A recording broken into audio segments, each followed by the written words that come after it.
Study IQ IAS, आपका selection हमारा mission. नमस्कार दोस्तों, स्टडी IQ देख रहे हैं आप और मैं हूं वरुण जौहरी। जय हिंद जय भारत। मई 2026 RNAW के भारत की खुफिया एजेंसी रॉ के खुफिया चैनल्स में एक इंटेलिजेंस इंफॉर्मेशन आती है। ये जो इंटेल थी ये थी कि पाकिस्तान की ISI पाकिस्तान के अंदर बैठे डी कंपनी यानी कि जो मुंबई अंडरवर्ल्ड हुआ करता था उसके साथ मिलकर भारत में एक नया टेरर मॉड्यूल तैयार कर रही है और उसके तहत बड़े हमले भारत में कराने की फिराक पे है। ये जो हमले थे इनके अंदर नाम थे कई सारे railway stations, airport, power plants, बड़े बड़े शहरों में जो ऐसी लोकेशन है जहाँ पे कई सारे लोग इकट्ठा होते हैं, इन सारी जगहों के नाम थे, इनके बारे में इन्फॉर्मेशन थी। साथ ही साथ सिक्योरिटी फोर्सेज और उनके पर्सनल्स के ऊपर कोऑर्डिनेटेड अटैक भी करने की यहाँ पे बात कही गई थी। इन सारे टारगेट्स के अंदर एक नाम था राजधानी दिल्ली का। दिल्ली का जब नाम था तो ये जो इंटेल थी ये शेयर की जाती है दिल्ली पुलिस की स्पेशल सेल के साथ। ये जो इन्फॉर्मेशन शेयर हुई इसके बाद दिल्ली पुलिस स्पेशल सेल ने अपना काम करना शुरू किया, इन्वेस्टिगेशन और रेड कई जगह करनी शुरू की, सर्विलांस अपना ऑन किया। और इसी के तहत सबसे पहले जो गिरफ्तारी हुई वो होती है स्पेशल सेल की टीम जब पहुंची पुणे। महाराष्ट्र के पुणे से एक विजय नाम का लड़का गिरफ्तार किया जाता है और झारखंड के साहिबगंज से नीतीश पासवान नाम का एक लड़का, इन दोनों को ही अरेस्ट कर लिया जाता है। इन दोनों से जब पूछताछ की जाती है स्पेशल सेल के द्वारा तो इनसे मिलने वाली लीड्स जो थी वो स्पेशल सेल को पहुंचाती हैं मुंबई के अंदर दो लोगों तक। ये दो लोग थे जिसमें पहला नाम था तौकीर रिजवान और दूसरा था अरबाज खान। ये करीब 27 मई आ चुकी थी, 27 मई 2026। आप देखिए हाल ही की बात है ये। इन दोनों तक जब स्पेशल सेल की टीम पहुंची, इन्हें अरेस्ट किया, इंटेरोगेशन की, तो इनकी इंटेरोगेशन में एक और बड़ा खुलासा होता है। ये खुलासा था कि पंजाब से एक टीम जो है वो रवाना हो चुकी है और दिल्ली आ रही है। और इनफैक्ट दिल्ली आने वाली इस टीम में 3 लोग हैं। पहला नाम है मनप्रीत सिंह, दूसरा है गगनदीप सिंह और तीसरा हरविंदर सिंह। इन तीनों के बारे में जब जानकारी मिली, इन्हें इंटरसेप्ट किया गया दिल्ली स्पेशल सेल के द्वारा। तारीख आ गई 30 मई 30 मई 2026 रात की बात है जब दिल्ली पुलिस स्पेशल सेल की टीम अपना जो ऑपरेशन था फ़ौरन उसे तैयार करती है और उसके बाद तहकीकात में लगती है। 30 मई को करीबन रात के 1 बजे इन तीनों को महरौली बदरपुर रोड पर इनको ट्रैक किया जाता है और उसके बाद इंटरसेप्ट करने के बाद में जब इन्हें पकड़ा गया तो इनकी गाड़ी से, ये तीनों तो वहाँ पे गिरफ्तार होते ही हैं, लेकिन इनकी गाड़ी से उस समय 4 hand grenade Delhi special cell को मिलते हैं। साथ ही साथ 2 ग्लॉक पिस्टल थी, 25 जिंदा कारतूस थे और इसके अलावा कई सारी ऐसी लोकेशंस की डिटेल्स थी जहाँ पे ये लोग अटैक प्लान कर रहे थे। अब ये सारे के सारे ये तीनों पंजाब से थे। इसके अलावा एक और हैरान कर देने वाली बात जो थी वो सामने आई दिल्ली पुलिस स्पेशल सेल के उस समय कि इन तीनों के साथ एक 66 साल का एक नेपाली आदमी जिसका नाम था आंगकमी लामा, इसको भी यहाँ पकड़ा जाता है। दिल्ली पुलिस स्पेशल सेल हैरान इसलिए थी क्योंकि ये जो आंगकमी लामा था ये साल 2001 से 2018 के बीच बैंकॉक की जेल में, बैंकॉक की जो जेल है वहाँ पे ड्रग्स स्मगलिंग के केस में अपनी सज़ा काट रहा था। ये करीबन 2001 से 18 तक बैंकॉक की जेल में रहा था और यहाँ इसको काम दिया गया था इस पूरे टेरर मॉड्यूल में ISI ने, जो अंडरवर्ल्ड है उसने, कि ये दिल्ली में ये जितने भी लड़के आएंगे इन्हें लॉजिस्टिकल सपोर्ट इनको देगा। दूसरी चीज़ फंड्स जो हैं वो इसी के थ्रू यहाँ डिस्ट्रीब्यूट कराने वाले थे ये लोग। अब ऑपरेशन जो था वो सक्सेसफुल रहा। ये पूरा मॉड्यूल जो था दोस्तों, जिसमें आप देखिए दिल्ली, मुंबई, झारखंड, पंजाब, यहाँ तक कि नेपाल तक इसके जो रूट्स थे वो कनेक्टेड थे। ये पूरा मॉड्यूल बर्स्ट हुआ, लेकिन इंटेरोगेशन में और इस इंटेरोगेशन रूम के अंदर लगातार बार बार हर कोई जिसको पकड़ा जाता, जिससे पूछताछ की जाती, हर कोई एक ही नाम बता रहा था और वो नाम था कराची में बैठे दाऊद इब्राहिम के एक समय पर किलिंग मशीन कहे जाने वाले ISI के इस नए टेरर मॉड्यूल के कमांडर सैयद मुज़क्किर हुसैन उर्फ मुन्ना जिंगाड़ा का।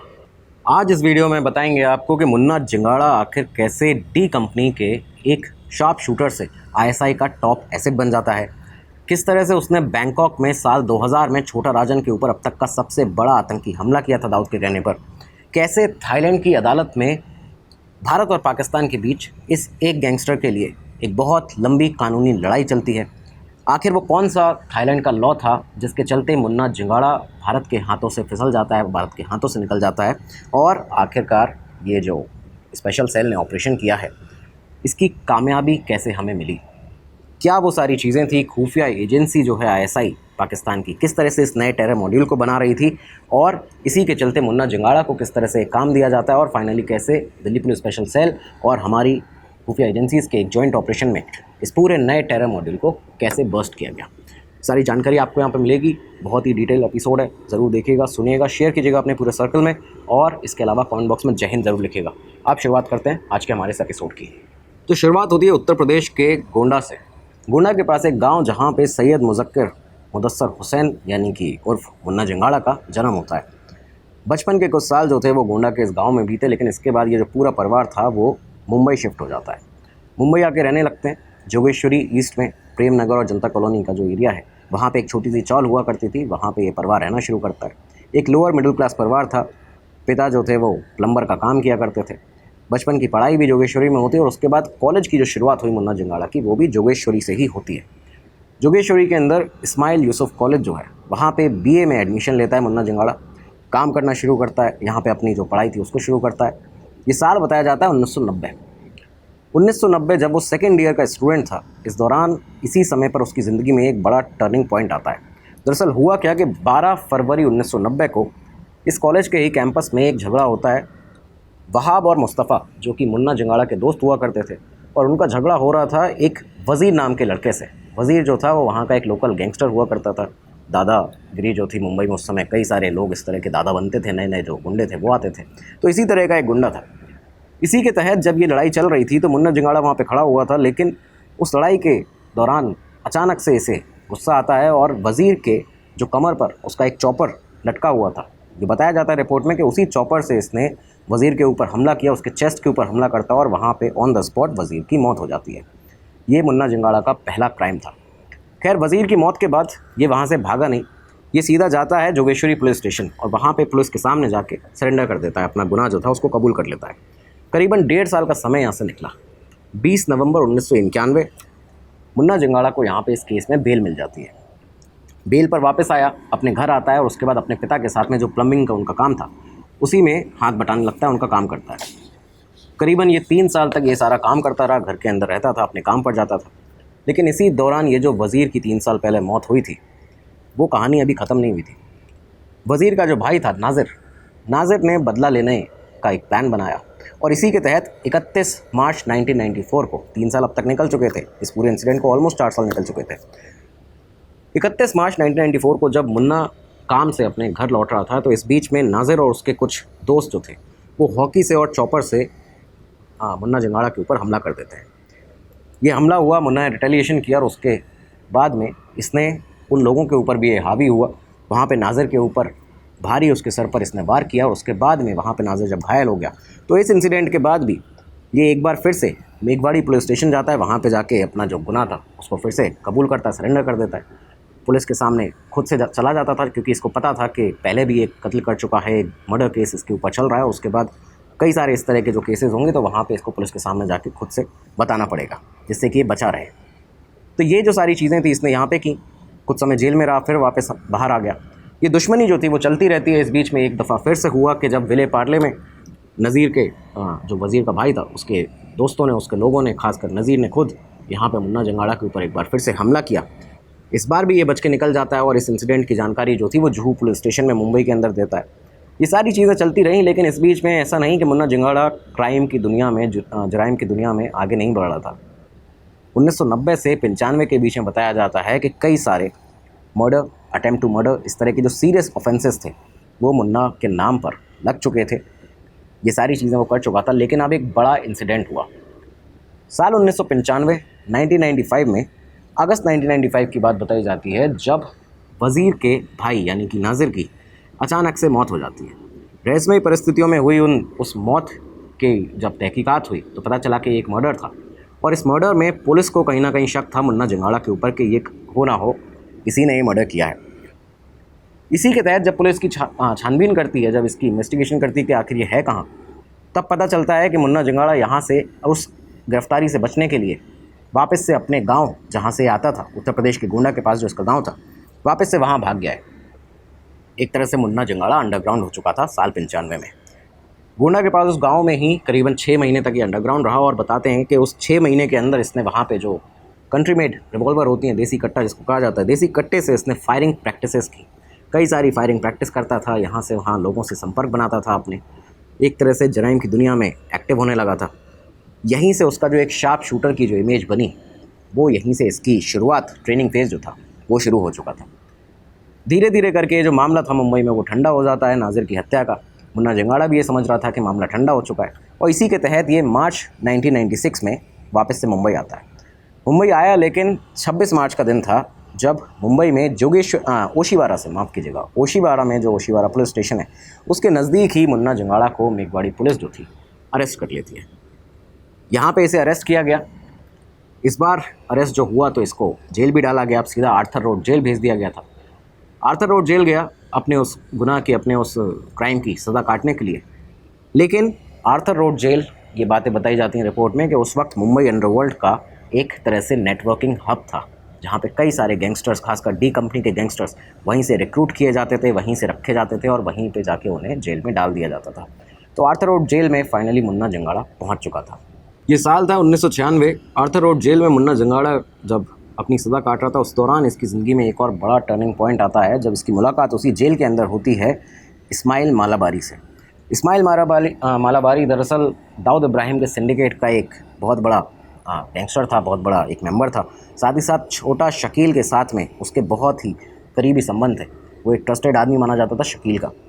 मालाबारी ने मुन्ना के अंदर जेल में देखा कि ये जो इसका एक गुस्सा है, और दूसरी चीज़, सबसे बड़ी चीज़ जो डी कंपनी को चाहिए थी वो थी उसकी स्किल, शार्प शूटिंग की स्किल। तो उसने देखा कि किस तरह से डेयरिंग बाज एक लड़का है और शार्प शूटर है बहुत ही बड़ा, तो इसे अपने गैंग में लेना चाहिए। यहाँ से मालाबारी का ही वो प्लान बताया जाता है जब इस्माइल मालाबारी ने मुन्ना जंगाड़ा को डी कंपनी में शामिल करने का प्लान बनाया। सबसे पहले उसने मुन्ना जंगाड़ा की जो बेल थी 96 में ही, साल 96 के अंदर ही, इनफैक्ट 1997 की शुरुआत हो चुकी थी, इस दौरान ही मुन्ना जंगाड़ा की जो बेल थी उसको सिक्योर कराया, उसे बेल दिलाई, उसे 10,000 रुपये दिए, साथ ही साथ में एक फ़ोन दिया। और ये फ़ोन देते हुए उसने कहा कि इस समय तुम्हें यहाँ पे बाहर निकलने के बाद में सबसे पहला काम करना है वो ये है कि कराची में बैठे शकील बॉस के साथ में, ये इसका स्टेटमेंट जो रिपोर्ट में दर्ज है कि कराची में बैठे शकील बॉस के साथ में तुम्हें कांटेक्ट करना है। मुन्ना जंगाड़ा बाहर आया आर्थर रोड जेल से और इसके बाद ही डी कंपनी में एक तरह से इनडायरेक्टली उसकी जो एंट्री थी वो हो चुकी थी। ये दौर आप सभी जानते हैं, साल 96-97 की बात हो रही है, यानी कि इस समय तक दुबई में भी नहीं था दाऊद इब्राहिम। मुंबई से तो 10 साल पहले ही भाग चुका था, इस समय के अकॉर्डिंग देखा जाए। दुबई से भी 93-94 के बीच में वो यहाँ से भाग गया, उसके बाद कराची पाकिस्तान में रहने लगा था। और इस वजह से ही इस्माइल मालाबारी ने मुन्ना जंगाड़ा को ये कहा था कि कराची में बैठे शकील बॉस के साथ में तुम्हें बात करनी है। डी कंपनी में एंट्री हो जाती है मुन्ना जंगाड़ा की। पहला जो उसको सबसे बड़ा काम दिया गया शकील के द्वारा, और शकील ही इस काम का मास्टरमाइंड था, ये जो पहली उसको मर्डर की डील दी गई थी, ये थी अरुण गौली की। दरअसल उस समय पर अरुण गौली एक गैंगस्टर से पॉलिटिशियन बने थे। अरुण गौली का जो सुपारी थी वो मुन्ना जंगाड़ा को दी गई। इसका मास्टरमाइंड था छोटा शकील, ये उसका पहला बड़ा काम था। और इस काम के लिए मुन्ना जंगाड़ा को डी कंपनी की तरफ से दी गई थी एक AK-56 राइफ़ल, 65 लाइव राउंड जो जिंदा कारतूस थे, 2 मैगजीन्स, 2 पिस्टल और 16 एक्स्ट्रा कारतूस जो थे वो यहाँ पे इसको दे दिए गए थे। प्लान ये था कि इन सब को एक बकेट में, एक तरह से गुलदस्तों का एक बहुत बड़ा सा बकेट होगा, उसके अंदर रखकर यहाँ पे ले जाना है। और कहाँ जाना है? साउथ मुंबई, क्योंकि साउथ मुंबई में उस समय पर एक पॉलिटिकल रैली थी अरुण गौली की।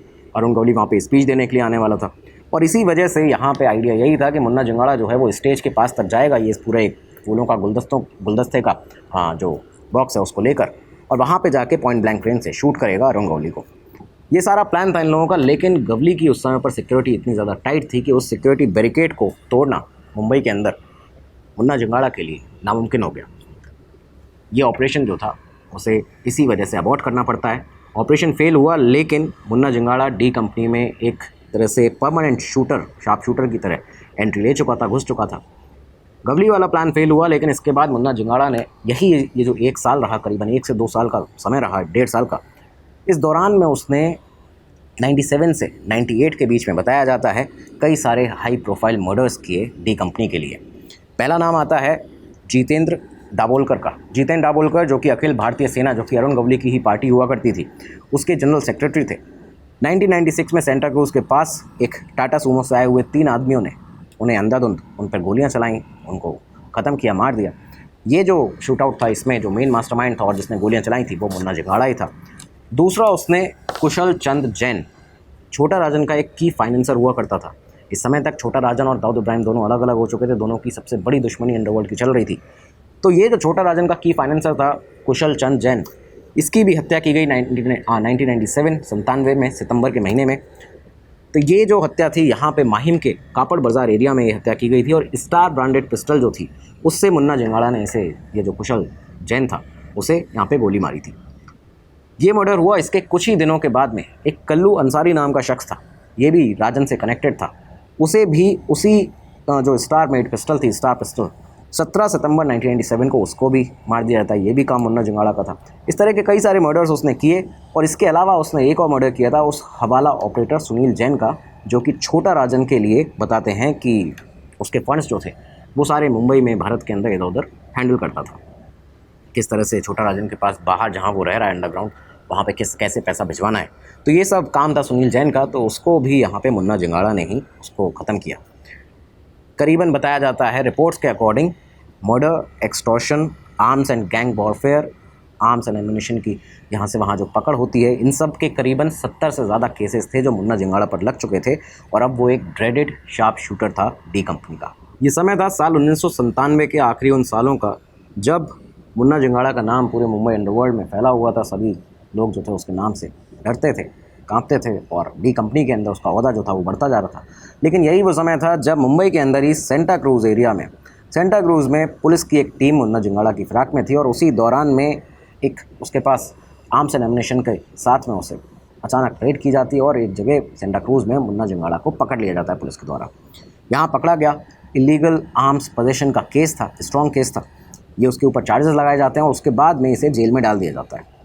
जेल में रहा, लेकिन करीबन 2 साल का समय, यहाँ से 1.5 साल के आसपास का समय बीतता है 1999 में आके, साल 99 में आके इसी केस में मुन्ना जिंगाड़ा को बेल मिल जाती है। अब ये बेल कैसे मिली ये भी जांच का विषय है, क्योंकि हर बार इस तरह के खुकार अपराधी जो आतंकवादी कई तरह के, ये जब जेल जाते हैं उसके बाद हमने कई एपिसोड्स में आपको बताया कि कैसे सडनली इनको सस्पिशियस तरीके से बेल दे दी जाती है।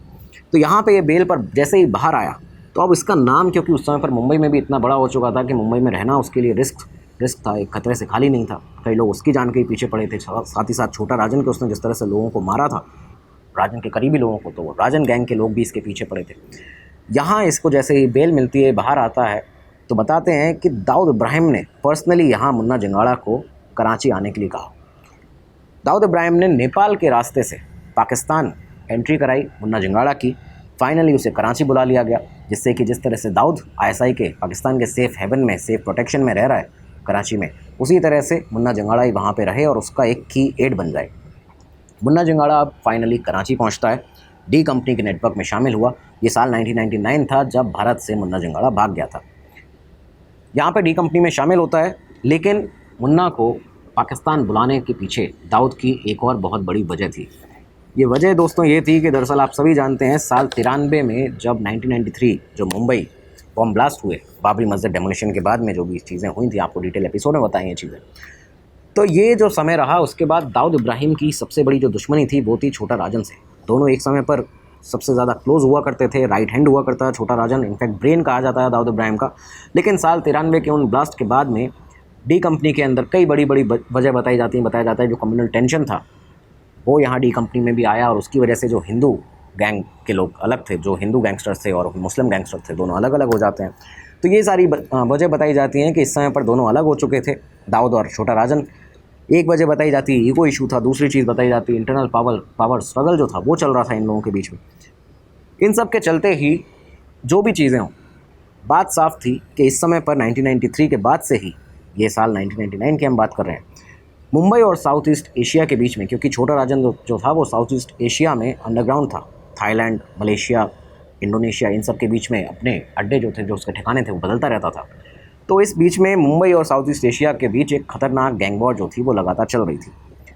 इस गैंग वॉर का एक बहुत बड़ा टर्न आया जब मुन्ना जिंगाड़ा से डी कंपनी ने छोटा राजन के जो फाइनेंसर्स थे, जिनके बारे में अभी आपको बताया, उनका कत्ल कराया। इसके बदले में, इसका बदला लेने के लिए छोटा राजन ने दाऊद के एक सबसे क्लोजेस्ट एड, बताया जाता है उसका एक क्लोज एसोसिएट और नेपाल का एक बड़ा पॉलिटिकल फिगर, नाम था मिर्ज़ा दिलशाद मिर्ज़ा बेग, इसका असैसिनेशन करा दिया छोटा राजन गैंग ने। छोटा राजन गैंग ने जब नेपाल में मिर्ज़ा दिलशाद बेग को मारा, इसे दाऊद इब्राहिम ने और डी कंपनी ने खुद के लिए एक चुनौती की तरह समझा और यहाँ पे एक काम दिया गया दाऊद इब्राहिम के द्वारा छोटा शकील को कि अब छोटा राजन को ख़त्म करना है, उसका पता लगाओ वो कहाँ पर है। पता चलता है कि वो बैंकॉक में है, थाईलैंड में इस समय पर रह रहा है यहाँ पे। और बैंकॉक की सुकुमवुत्सोई 27 सुकुमवुत्सोई चरण कोट नाम की एक बिल्डिंग है, तो यहाँ पे छोटा राजन जो है वो एक रोहित वर्मा उसका एक क्लोज एसोसिएट है, उसी के साथ में यहाँ पे रहता है। ये खबर जो थी डी कंपनी के पास पहुँची। छोटा शकील ने एक प्लान बनाया। इस प्लान के लिए करीबन 4 करोड़ रुपए जो थे वो शूटर्स को, ओवरऑल सारे शूटर्स को देने का वादा किया गया था छोटा शकील के द्वारा। और इसके बाद इस काम के लिए जो मेन शार्प शूटर होगा, जो लीड करेगा, उसके लिए चुना जाता है शकील के द्वारा मुन्ना जिंगाड़ा को। राजन को एलिमिनेट करने का प्लान डी कंपनी बना चुकी थी। दाऊद जो था उसका नेटवर्क दुबई में, बैंकॉक में, थाईलैंड में, सब जगह पे क्योंकि फैला हुआ था, तो यहाँ पे वो अपने सारे नेटवर्क को यूज़ करके छोटा राजन को ख़त्म करना चाहता था। और इसी के लिए बताया जाता है कि बैंकॉक में ये जो 6 लोगों की टीम भेजी गई थी जिसको लीड कर रहा था मुन्ना जिंगाड़ा, उनको करीबन 9 पाकिस्तानी नेशनल्स थे जो कि थाईलैंड में रह रहे थे और उन लोगों ने लॉजिस्टिकल असिस्टेंस दिया, यानी कि बंदूकें जो थीं वो उन्हें दी गई, रहने की जगह दी गई, सारी चीज़ें उनके लिए व्यवस्था की गई। शकील ने करीबन 4 करोड़ रुपए का इंतज़ाम किया हुआ था इस पूरे ऑपरेशन के लिए। ये सारे लोग, मुन्ना जिंगाड़ा और उसकी उन 6 लोगों की टीम, ये बैंकॉक पहुँचते हैं। बैंकॉक में जाके बताया जाता है इस पूरे ऑपरेशन के, इस पूरे मिशन के बारे में डी कंपनी के, कैसे छोटा राजन के ऊपर हमला किया। अगर आप चाहेंगे कमेंट बॉक्स में बताइएगा, आपके लिए एक डिटेल एपिसोड अलग से बनाएंगे बहुत ही डिटेल के साथ में कि कैसे छोटा राजन के ऊपर ये हमला जो था इसकी प्लानिंग की गई थी, कैसे हुआ था और वहाँ पे जाके उस हमले के बाद में क्या हुआ। तो खैर यहाँ पे ओवरऑल आपको बता दिया जाए कि ये लोग यहाँ पे करीबन 1 महीने रहे।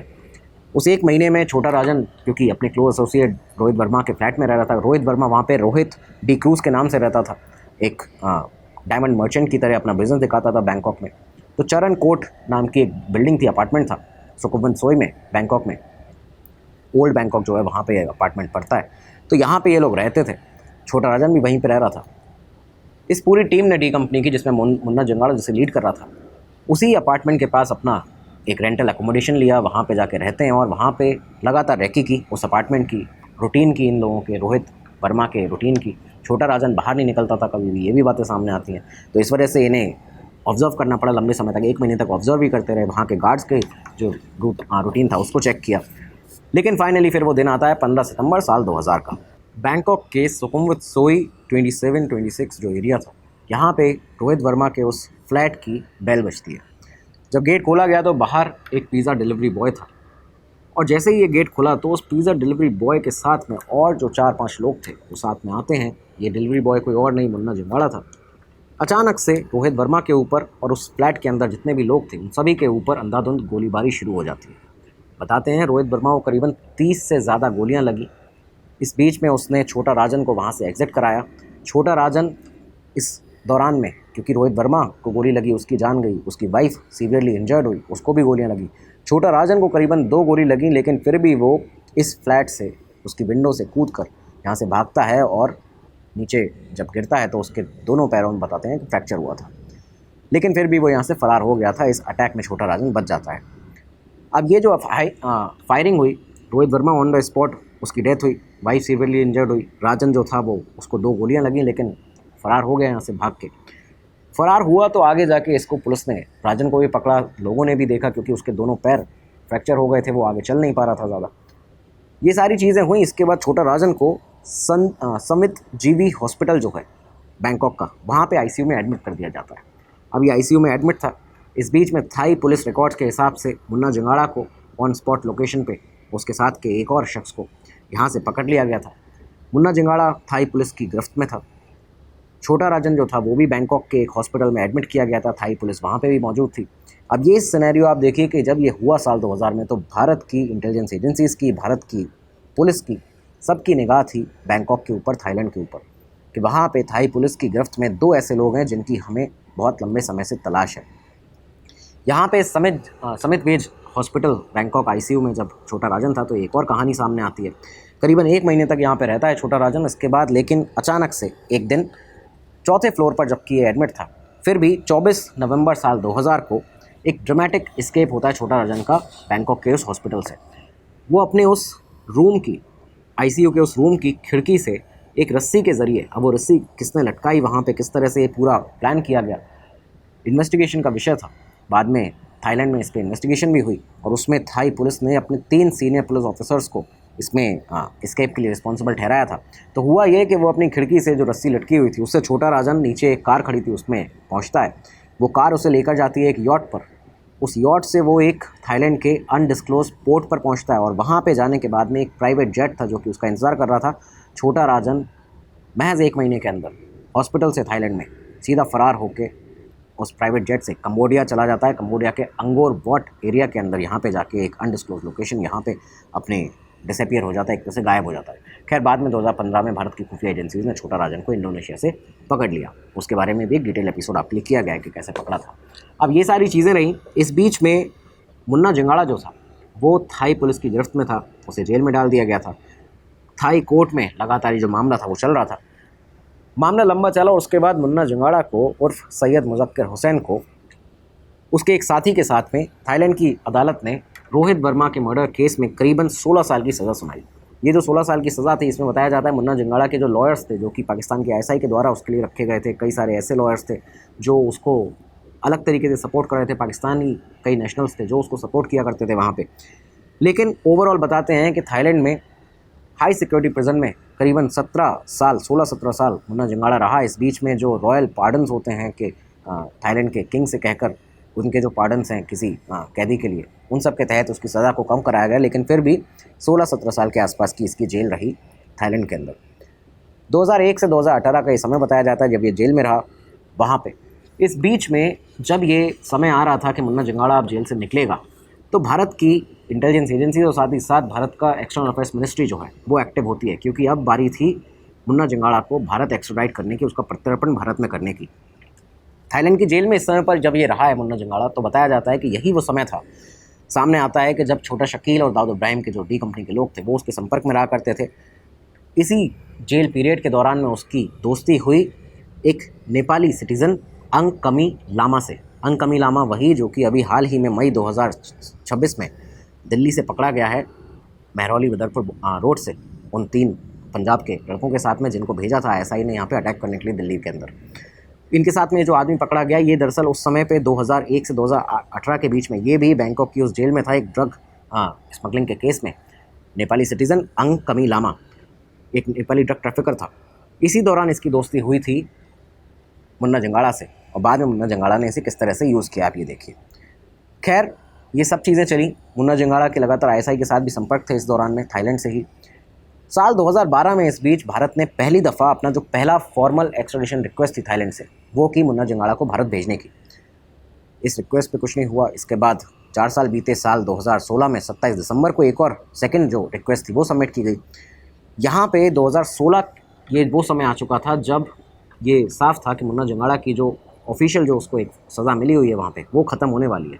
लेकिन जब एक्स्ट्राडिशन की रिक्वेस्ट पहुँची थाईलैंड के पास में तो थाई एक्स्ट्राडिशन एक्ट के अंडर उसे दूसरी कस्टडी में ले लिया जाता है। जेल से उसकी सज़ा जो थी वो पूरी हो चुकी थी 17 साल की, 16-17 साल की, लेकिन इसके बाद उसको एक जुडिशियल कस्टडी में रखा जाता है, ये बताते हुए कि ये एक वांटेड मैन है जिसको अब 2 मुल्क हैं, जो 2 देश हैं जो कि उसके ऊपर अपना क्लेम कर रहे हैं।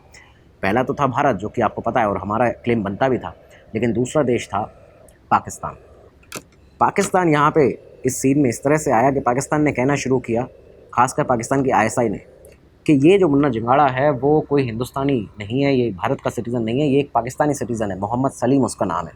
अब आपको बता दिया जाए कि जब मुन्ना जंगाड़ा को इस ऑपरेशन पे, इस मिशन पे भेजा था डी कंपनी के द्वारा, तब आईएसआई ने एक फ़र्ज़ी पासपोर्ट, एक फेक पासपोर्ट जो था मुन्ना जंगाड़ा का मोहम्मद सलीम के नाम से बनवा के उसको बैंकॉक भेजा था। यहाँ पे यही जो पॉइंट था, इसी के बेस पर पाकिस्तान ये कह रहा था थाईलैंड के उस कोर्ट में कि मुन्ना जंगाड़ा हमारा सिटीज़न है, पाकिस्तानी नेशनल है। ये सब देखते हुए थाईलैंड की अदालत में अब मुकदमा चलना आगे शुरू होता है। 2 देश भारत और पाकिस्तान की यहाँ पे एक लीगल बैटल चल रही थी।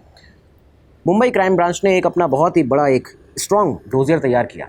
इस डोजियर के अंदर मुन्ना जंगाड़ा क्योंकि जोगेश्वरी से का रहने वाला था मुंबई के अंदर, तो उसके जो स्कूल लिविंग सर्टिफिकेट थे, बर्थ रजिस्ट्रेशन था, जो कि उसकी जो भी राशन कार्ड और वोटर आईडीज़ थी, इन सब के जो भी रिकॉर्ड्स थे, पुराने उसके जो अरेस्ट के रिकॉर्ड थे, तो उसमें जो उसके फिंगरप्रिंट्स थे उनको भी निकाला गया, उन्हें भेजा गया थाईलैंड। वहाँ पे जो उसके फिंगरप्रिंट थे उनसे मैच कराया गया और फॉरेंसिक एग्जामिनेशन में ये मैच भी हुआ कि मुन्ना जंगाड़ा जो है ये वही सेम शख्स है जो कि बैंकॉक में रह रहा है और ये मुंबई का रहने वाला है।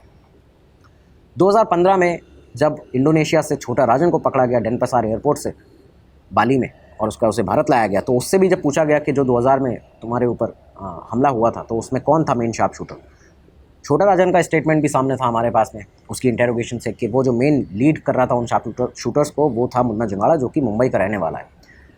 इस स्टेटमेंट को भी छोटा राजन के उस मुंबई क्राइम ब्रांच के डोजियर में ऐड किया गया और थाईलैंड भेजा गया, थाईलैंड को ये बताने के लिए कि आप गलत फहमी है आपको कि अगर ये आप ऐसा सोच रहे हैं कि ये पाकिस्तानी सिटीजन है जबकि ये भारत का है और भारत इसको भेजना चाहिए आपको। इन सब के बीच में जब लगातार पाकिस्तान की तरफ से कहा जाता था कि ये पाकिस्तानी है, तो एक सबसे इंटरेस्टिंग मूव किया भारत ने डीएनए टेस्टिंग का। डीएनए एविडेंस के लिए साल 2014-15 के आसपास की बात बताई जाती है जब मुंबई पुलिस ने जोगेश्वरी में जो मुन्ना जंगाड़ा की जो मदर रहती थी, उसकी सिस्टर रहती थी, उनके टिश्यू सैंपल्स और डीएनए सैंपल्स लिए। बताते हैं कि टिश्यू सैंपल यहाँ पे लिए गए और थाईलैंड की कोर्ट में इनको सबमिट किया गया। ये कहा गया कि अब वहाँ पे आप मुन्ना जंगाड़ा जो है आपके यहाँ, इसका डीएनए जो सैंपल है उससे मैच करिए इसको। अगर ये मैच हो जाता है तो आपको पता चल जाएगा कि ये भारत का रहने वाला है, मुंबई का रहने वाला है, कोई पाकिस्तानी सिटीज़न नहीं है। लेकिन इस बीच में पाकिस्तान लगातार अपील करता है थाईलैंड की अदालत में।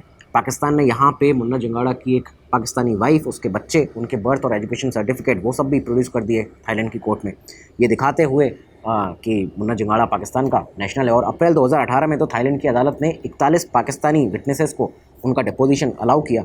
इसमें उसकी वाइफ, पाकिस्तानी वाइफ और बच्चे भी थे मुन्ना जंगाड़ा के। तो ये सारी चीज़ें दिखाई गई। इंडिया का जो सबसे बड़ा स्ट्रॉन्ग पॉइंट था वो था डीएनए कंपैरिजन, कि अगर ये डीएनए कंपैरिजन हो सकता हो। लेकिन यहाँ पे एक टेक्निकल रोड ब्लॉक आया। इस तरह से हुआ ये कि थाईलैंड के लॉ के मुताबिक, थाईलैंड के कानून के मुताबिक किसी भी कैदी का आप डीएनए जो टेस्ट है वो उसके रिटर्न कंसेंट के बिना, उसकी इजाज़त के, उसकी मर्ज़ी के बिना आप नहीं ले सकते। कोई भी प्रिजनर हो, किसी भी देश का हो, चाहे थाईलैंड का हो, उसका डीएनए टेस्ट जो है वो आप उसके रिटर्न कंसेंट के बिना नहीं ले सकते। भारत ने अपने सैंपल्स यहाँ से भेज दिए थे टेस्ट करने के लिए, लेकिन मुन्ना जंगाड़ा के सैंपल लेने से उसने साफ तौर पर थाईलैंड में मना कर दिया, क्योंकि ये उसकी मर्ज़ी से होना था। डी कंपनी और पाकिस्तानी उसके हैंडलर्स जो थे उन्होंने इसको साफ मना किया और उसने अपना डीएनए सैंपल देने से मना कर दिया। और इसी के तहत हुआ क्या, साल 2019 आ चुका था, 16 सितंबर का दिन था जब थाईलैंड की हायर कोर्ट ने ये जो पूरा केस था इसमें अपना निर्णय सुनाया और एक्स्ट्राडिशन रिक्वेस्ट जो थी भारत की उसे रिजेक्ट कर दिया, ये कहते हुए कि ये जो मुन्ना जंगाड़ा, ये जो यहाँ पे शख्स है वो मोहम्मद सलीम है, पाकिस्तानी नेशनल है और इसको पाकिस्तान भेजा जाएगा। एक महीने के बाद ही करीबन अक्टूबर 2019 के आसपास मुन्ना जंगाड़ा को थाईलैंड से डिपोर्ट करके पाकिस्तान भेज दिया जाता है, आईएसआई के सुपुर्द कर दिया जाता है। भारतीय सिक्योरिटी इस्टेब्लिशमेंट के लिए एक बहुत बड़ा झटका था, क्योंकि अगर सोचिए कि उस समय पर, साल 2019 की हम बात कर रहे हैं, अगर उस समय पर भी मुन्ना जंगाड़ा जो कि दाऊद इब्राहिम के साथ में काम करता था, आईएसआई के साथ काम करता था, अगर ये पकड़ा जाता और भारत इसको लाया जाता तो डी कंपनी और आईएसआई के जो दाऊद के डी कंपनी के जो आईएसआई के साथ में लिंक हैं, पाकिस्तान में कैसे दाऊद इब्राहिम रह रहा है, ये दुनिया के सामने हम एक्सपोज कर सकते थे, दिखा सकते थे। 2019 के बाद मुन्ना जंगाड़ा पाकिस्तान पहुंचा, खासकर कराची पहुंचा, दाऊद इब्राहिम से मिला और उसके बाद में बताते हैं कि बहुत ही लो प्रोफाइल इसने मेंटेन किया काफ़ी लंबे समय तक, लेकिन डी कंपनी और आईएसआई के साथ लगातार संबंध इसके रहते थे। इस बीच की एक घटना बताई जाती है साल 2009 की।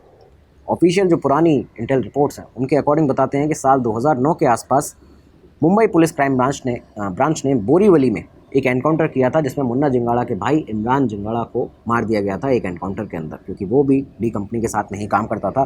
बहुत ही बड़े जो चार्जेस थे, केसेस थे, वो उसके ऊपर भी लगे थे। तो इस गैंगस्टर को, इसके भाई को, मुन्ना जंगाड़ा के, इमरान जंगाड़ा को यहाँ पे मार दिया गया था। इसी के बाद में साल 2009 में पाकिस्तान के अंदर एक बड़ा ऑपरेशन किया गया, एक बड़ा हथकंडा अपनाया गया, जहाँ पे दाऊद इब्राहिम के जो आईएसआई ऑपरेशंस थे उन्हें संभालने के लिए एक नई टीम बनाई जाती है। ये जो टीम बनी, इसका हेड बनाया गया था छोटा शकील के भाई अनवर को। अनवर शकील को यहाँ पे इसका हेड बनाया जाता है और अनवर शकील ने 2 टॉप गैंगस्टर्स जो थे डी कंपनी के, उनका नाम यहाँ पे आगे दिया था कि जब भी हम इस प्लान को आगे बढ़ाएंगे, इस टीम को आगे बढ़ाएंगे, तो ये 2 लोग होंगे जिनको हम आगे लेंगे। पहला नाम था मुन्ना जंगाड़ा का, जो कि उस समय पे थाईलैंड के जेल में था, लेकिन ये प्लान इन लोगों का बन चुका था पाकिस्तान की आईएसआई का, दाऊद इब्राहिम की डी कंपनी के साथ में, कि पहला नाम था दिया गया अनवर शकील के द्वारा मुन्ना जंगाड़ा का और दूसरा था यूसुफ गोदरावाला का। यूसुफ गोदरावाला जो कि गुजरात में सीरियस ऑफेंसेस, मर्डर, राइटिंग, इन सब के लिए वांटेड था। इन दोनों का नाम दिया गया। काम ये था इस पूरे आईएसआई के इस नए टीम का कि आईएसआई पाकिस्तान के बिहाफ पर ये लोग खासकर मुंबई और गुजरात में ऑर्गेनाइज क्राइम जो है और ख़ासकर जो टेरर है उसके बीच में एक ब्रिज बनाएंगे, जिससे कि आगे जाके आईएसआई के रिक्रूट्स जो हैं वो यहाँ पे जा पाएँ, भारत के ऊपर अटैक कर पाएँ। आप देखिए, अब आप डॉट कनेक्ट कर पाएंगे कि जो 2026 में अब गिरफ्तारियाँ हो रही हैं वो किस तरह से हो रही हैं। ये सारी चीज़ें उस समय पर चली। बाद में आप सभी समझ सकते हैं कि 2019 में जब कराची पहुँचा होगा मुन्ना जिंगाड़ा, तो उसके बाद में ये टीम जो थी इसको रिएक्टिव किया गया और इसके सबूत हमें 2023 से मिलने शुरू हो गए। समय आगे बीता, साल 2023 आया। 16 जुलाई के दिन जुहू एटीएस ने और यूपी एटीएस ने मिलकर एक जॉइंट ऑपरेशन किया मुंबई के अंदर, मुंबई के जोगेश्वरी से, जहाँ वही जगह जहाँ पे मुन्ना जिंगाड़ा रहा, जहाँ उसका बचपन भी था, जहाँ पे उसका पूरा क्राइम करियर रहा। उसी जोगेश्वरी से करीबन 65 साल के एक अरमान नाम के शख्स को और 25 साल के एक सिद्दीकी नाम के लड़के को, इन दोनों को गिरफ्तार किया जाता है। जब इन्वेस्टिगेशन की गई तो ये पता चला कि अरमान को, जो 65 साल का आदमी था, उसे बहुत ही बड़ी मात्रा में फ़ंड जो था वो ट्रांसफ़र किया जा रहा था पाकिस्तान से। वो फ़ंड जो था इसलिए भेजा रहा था जिससे ये लोकल लेवल पर आईएसआई के जो रिक्रूट्स हैं उन्हें रख पाए और उसके बाद भारत के अलग अलग जगह जो लोकेशंस हैं उनकी रैकी करा पाए। ये सारा जो फ़ंड था पाकिस्तान के कराची से भेजा जा रहा था मुन्ना जिंगाड़ा के द्वारा। इस इन्वेस्टिगेशन में ये सामने आया, खुलासा हुआ पहली दफ़ा कि मुन्ना जिंगाड़ा जो है अब वो एक गैंगस्टर नहीं बचा है, वो आईएसआई का एक एसेट बन चुका है। समय और आगे बीता, 3 साल और निकले और आज जब हम ये वीडियो रिकॉर्ड कर रहे हैं 2026 में, तो ये 2026 मई के महीने में जो इंसिडेंट हुआ और जो ऑपरेशन किया गया दिल्ली स्पेशल सेल के द्वारा, एक बार फिर से मुन्ना जिंगाड़ा का नाम जो है वो चर्चाओं में है, सुर्खियों में है। इन्वेस्टिगेशन का जो पैटर्न जो हमने आपको इस एपिसोड की शुरुआत में बताया कि किस तरह से एक इंटेल मिलती है खुफिया तंत्र के हवाले से और उसके बाद दिल्ली पुलिस स्पेशल सेल इन सारे लड़कों को पकड़ती है। इस इन्वेस्टिगेशन में जो पैटर्न सामने आया, कैसे मुन्ना जिंगाड़ा का नाम सामने निकलता है, आप वो देखिए कि यहाँ पे जो रिक्रूटमेंट की गई थी इन लड़कों की, इन सब की, वो की गई थी इंस्टाग्राम और व्हाट्सएप के ग्रुप से, टेलीग्राम के ग्रुप से। इन सब के जो हैंडलर्स थे उसमें सबसे पहला नाम सामने आया इनकी इंटरोगेशन में इन सारे सस्पेक्ट्स की, मुन्ना जिंगाड़ा का। दूसरा नाम आया शहजाद भट्टी का, दिलावर खान, आमिर जट और यावर खान का। अलग अलग सेल्स जो थी ये लोग संभाल रहे थे। यहाँ पे ग्राउंड पर इंडियन टीनेजर्स को, इंडियन यंगस्टर्स को मिशन दिया करते थे, किस तरह से उन्हें रैकी करनी है, वेपन्स कहाँ से पिक करने हैं, कहाँ पे ड्रॉप करने हैं, सेफ हाउसेस कैसे अरेंज करने हैं। तौकीर रिजवान और ये जो अरबाज़ खान जो मुंबई से पकड़े गए मई में ही 2026 में, उनकी इंटेरोगेशन से, उनके पास से जो मटेरियल मिला उससे पता ये चलता है सामने कि इन्होंने ऑलरेडी एक टीम फॉर्म कर ली थी जो कि दिल्ली, मुंबई, पंजाब, चंडीगढ़ में अटैक्स करने के लिए बिल्कुल तैयार थी, रेडी थी। और कहीं ना कहीं ये जो पंजाब से निकलने वाले जो 3 लड़के आए जिन्हें महरौली बदरपुर रोड पर पकड़ा गया है, ये भी अगले दिन यानी कि शनिवार का वो दिन था और यहाँ पे ऐसा बताया जा रहा है कि अटैक कर सकते थे। मनप्रीत, गगनदीप और ये हरविंदर जिनका नाम था, इनके पास से जो ग्लॉक पिस्टल्स और बाकी जो असला बारूद पकड़ा गया है, ये सामने आया कि ये प्रॉपरली एक सिर्फ छोटा सा नमूना था बड़े हथियारों का। इसके अलावा भी कई सारा बड़ा जो एक्सप्लोसिव है, जो असला बारूद है, वो अभी यहाँ पे स्लॉट में था, यानी कि वो भी इनके पास में पहुँचने वाला था। इस पूरी इन्वेस्टिगेशन में एक और नाम जो आपने सुना, अंग कमी लामा। अंग कमी लामा वो नेपाली सिटीज़न जो कि मुन्ना जिंगाड़ा के साथ में जेल में था बैंकॉक के अंदर। बाद में मुन्ना ने उसको किस तरह से यूज़ किया, 2019 के बाद कराची में कनेक्शन उसके बनवाए, उसके बाद लॉजिस्टिकल मैन की तरह उसको अपने यूज़ किया। 2026 में स्पेसिफिकली उसे दिल्ली भेजा गया था मुन्ना जिंगाड़ा के द्वारा, इस नेपाली सिटीज़न को, यहाँ पे इस मॉड्यूल को, इन सारे लड़कों को पैसा, उनके हाइडआउट्स और वेपन मैनेज करने के लिए। ये ओवरऑल जो पूरा केस रहा, finally Delhi police special cell ने इसे बस्ट कर लिया है हाल ही में। एक बहुत ही सीक्रेट इंटेलिजेंस ऑपरेशन रहा, लेकिन इंटेरोगेशन रूम में हर दफ़ा, हर बार जो नाम सामने आता था वो था कराची में बैठकर प्लान बनाने वाले, लगातार पैसा भेजने वाले इन सभी आतंकवादियों को, अंग कमी लामा जैसे एक क्रिमिनल को रिक्रूट और उसे एक्टिवेट करने वाले मुन्ना जिंगाड़ा का। इस पूरे ऑपरेशन में करीबन 8 लोगों को अभी तक अरेस्ट कर लिया गया है। दिल्ली पुलिस स्पेशल सेल उनसे तहकीकात कर रही है, इन्वेस्टिगेशन कर रही है, इंटेरोगेशन कर रही है और उसके बाद में अब कई और बड़े खुलासे हो सकते हैं। ये नेक्सस, ये नेटवर्क कितना बड़ा है वो भी खुलासा उसका होगा। और कहीं ना कहीं ये जो एक केस है वो ये दिखाता है कि मुन्ना जिंगाड़ा एक शार्प शूटर से कैसे आईएसआई का टॉप एसेट बन गया, एक तरह से आईएसआई का नया दाऊद इब्राहिम बन रहा है। ये एपिसोड आज आपको बताया, आपकी इसके बारे में राय क्या है, आपके पास क्या क्या इन्फॉर्मेशन है, आप कमेंट बॉक्स में बता सकते हैं। आपका पॉइंट ऑफ व्यू जानना बहुत ज़्यादा ज़रूरी है, वो भी कमेंट बॉक्स में बताइएगा। कमेंट बॉक्स में जय हिंद ज़रूर लिखिएगा। अब अगले एपिसोड में मिलेंगे दोस्तों, दीजिए इजाज़त, नमस्कार, धन्यवाद, जय हिंद, जय भारत। स्टडी IQ IAS, आपका सिलेक्शन हमारा मिशन